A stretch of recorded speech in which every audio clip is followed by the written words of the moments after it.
클래스 스코프에 적용되는 룩업 컨텍스트에 대해서 알아보도록 하겠습니다. 타겟 스코프라는 용어가 등장하고 있고요. 인헤비티드 스코프라는 용어도 등장하고 있습니다. 마이 클래스가 있습니다. 마이 클래스가 글로벌 스코프의 이름을 등록하게 될 거고요. 중괄호 이후로 클래스 스코프가 시작이 됩니다. 클래스 스코프의 int, n, funct는 새로운 이름이기 때문에 클래스 스코프에 바인딩을 하게 됩니다.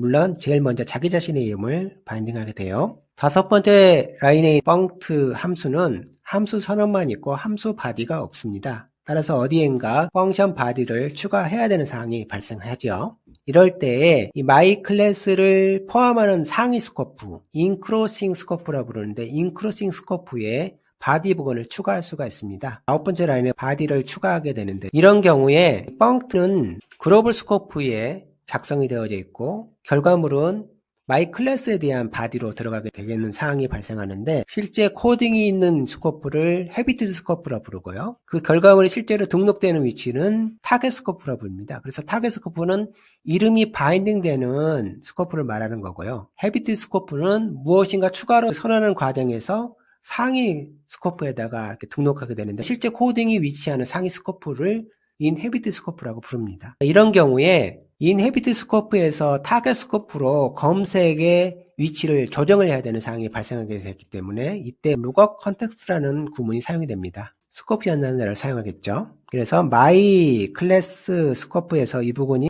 룩업 컨텍스트입니다. 따라서 이후로는 룩업 컨텍스트의 영향을 받게 됩니다. 문서에 보면 declarator id, 클래스 네임, enum 헤더 네임 이후로는 타겟 스코프에서 이름을 줘야 한다라고 되어 있습니다. declarator id는 만들고 싶은 이름입니다. 여기로 보면 funct라는 이름이 만들고 싶은 이름인 거죠. funct가 declarator id라고 합니다. 그 다음에 declarator id를 포함하는 즉 my 클래스에서 중괄호 이전까지 이름 declarator라고 부릅니다. 즉 하나의 declarator는 하나의 declarator id를 포함해야 합니다. 그 다음에 void라는 구문은 타입 지정자라고 부릅니다. 타입 지정자는 앞으로 어떠한 선언이 시작됩니다를 알리는 선언 도입자입니다. 타입 지정자를 보면 지금부터 무엇인가 선언하구나 라는 걸 알게 되는 거죠. my 클래스 스코프 이후로 타겟 스코프에서 이름을 줘야 하게 됩니다. 따라서 funct를 my 클래스에서 찾게 되는 겁니다. 찾아보니 funct가 이미 있는 걸 확인하게 되겠죠.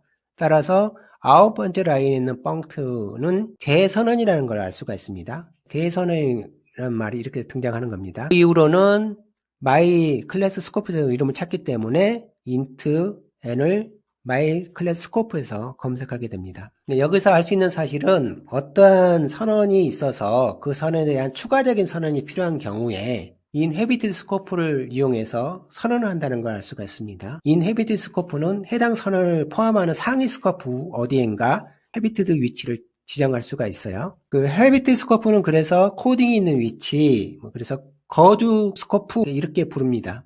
그리고 거주 스코프에서 타겟 스코프로 검색의 범위를 조정하기 위해서 룩업 컨텍스트가 사용이 된다는 걸 알 수 있습니다. 그리고 그 스코프가 그 my 클래스 내에 위치하기 때문에 프라이빗 멤버도 접근할 수 있습니다. my 클래스가 있습니다. 글로벌 스코프 이름을 등록하게 될 거고요. 중괄호 이후로 클래스 스코프가 등장합니다. 새로운 이름, int, getValue, process, value 등이 자기 자신의 이름과 함께 등록을 하게 될 겁니다.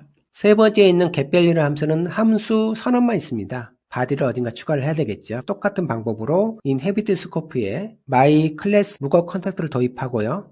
그 이후로는 my 클래스에서 이름을 검색하게 됩니다. getValue를 찾아보니 이미 있는 걸 확인하게 되고요. 그래서 10번째 있는 getValue는 재선언이라는 걸 알 수가 있고 int라는 이름도 역시 그 안에 찾고요. 그 다음에 펑션 바디를 추가하게 됩니다. 펑션 바디에서 value를 검색하는데 value는 my 클래스 내에 있는 value를 의미하게 됩니다. 프로세서 같은 경우도 함수 선언만 있고 바디는 없습니다. 따라서 inhebited 스코프에다가 선언을 해야 되는데 my 클래스 룩업 컨텍스트를 도입하고 있고요. 그 이후로는 룩업 컨텍스트 이름을 찾게 되는데 프로세스를 찾게 되고 재선언이라는 걸 확인하고 그 다음에 int도 동일한 방법으로 my 클래스 스코프 찾게 됩니다. 펑션 바디를 추가할 수가 있게 됩니다. outer 클래스입니다. 이름을 글로벌 스코프에 등록하게 될 거고요. 중괄호부터 클래스 스코프가 형성이 됩니다. 새로운 이름으로 베이스, 네스티드, 메서드, 아이템 스테이트가 등장하고 있습니다. 자기 자신의 이름과 함께 등록이 이루어질 겁니다. 베이스 클래스는 이름과 함께 스코프도 직접 만들고 있습니다. 그래서 추가적으로 선언할 필요가 없는 사항이 발생했고요.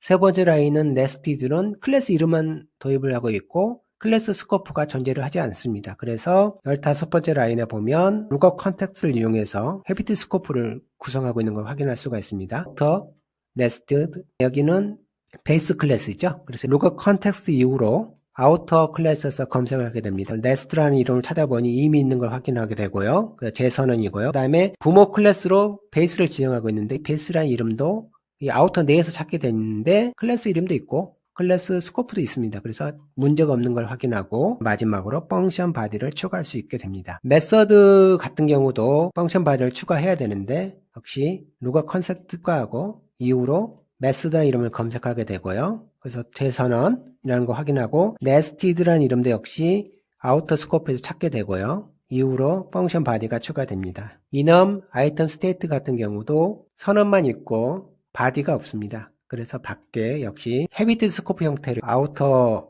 룩업 컨텍스트를 지정하고요. 베이스 지정해 주고요.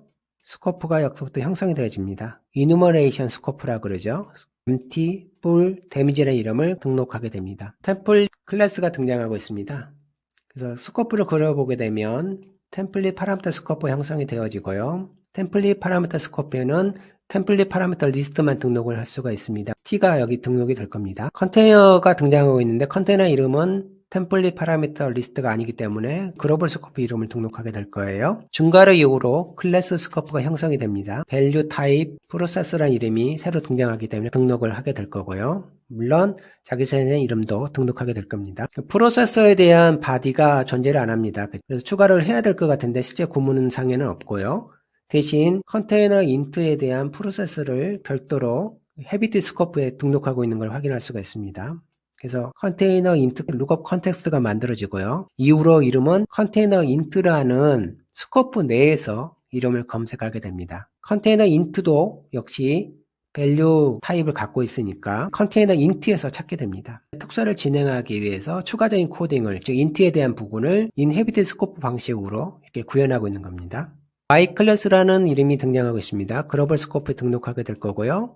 클래스 스코프가 형성이 됩니다. 클래스 스코프 내에 등장하는 int 더블, int 매직, 더블 매직, 프로세서 함수가 각각 등록이 될 겁니다. 프로세서 같은 경우는 함수 이름만 있고 바디가 없습니다. 그래서 밖에다가 inhabit 형식으로 추가를 해주고 있습니다. myClass scope 컨택트로 만들고요. 따라서 프로세서 이름을 찾게 될 거고요. 재선하는 걸 확인하게 되고 이후로 코딩을 작성해야 되는데 바디 부분에서 int magic은 myClass에서 찾아서 활용하게 됩니다. 프로세서 int에 대한 특수화 구문이 위치하고 있습니다. 그래서 myClass 룩업 컨텍스트가 위치하게 되고요. 프로세서 int라는 구문이 위치하게 됩니다. 따라서 룩업 컨텍스트는 myClass가 되고요. 프로세서 int에 대한 특수화를 추가로 구성하고 있습니다. int magic은 각각 myClass에서 검색된 이름을 활용하게 되고요. 프로세서 더블에 대한 특수화 구문이 진행되고 있습니다. 그 myClass 스코프에서 프로세서 더블을 지정을 하게 됩니다. 따라서 룩업 컨텍스트 이후로는 myClass에서 이름을 검색하게 되겠죠. 그래서 프로세서 더블을 검색하게 됩니다. 프라이머리 템플릿이 있기 때문에 프라이머리 템플릿을 통해서 추가적으로 더블에 대한 특수화를 진행하는 구문이 이렇게 밖에 위치하게 되는 거예요. 더블 매직이 룩업 컨텍스트인 myClass에서 가져와서 사용하게 됩니다. 해당 구문에서는 템플릿 멤버 함수를 선언에 사용하고 추가적인 바디 부분을 1차적으로 inhabited scope에다가 기록하고 특수화 부분을 추가하는 과정에서 inhabited scope를 활용하는 형태로 작성이 되어져 있습니다. 자, 지금까지 내용을 정리해 보게 되면 어떠한 선언이 있어서 일부 선언을 클래스 내부에 선언을 하고 추가적인 내용을 선언하는 과정에서 상위 스코프에다가 구현을 하게 되는데 그때 코딩이 위치하는 위치를 스코프를 헤비티드 스코프라 부르고 이때 헤비티드 스코프에서 타겟 스코프로 전환이 필요한데 이럴 때 룩업 컨텍스트를 이용해서 전환을 하게 된다는 내용입니다.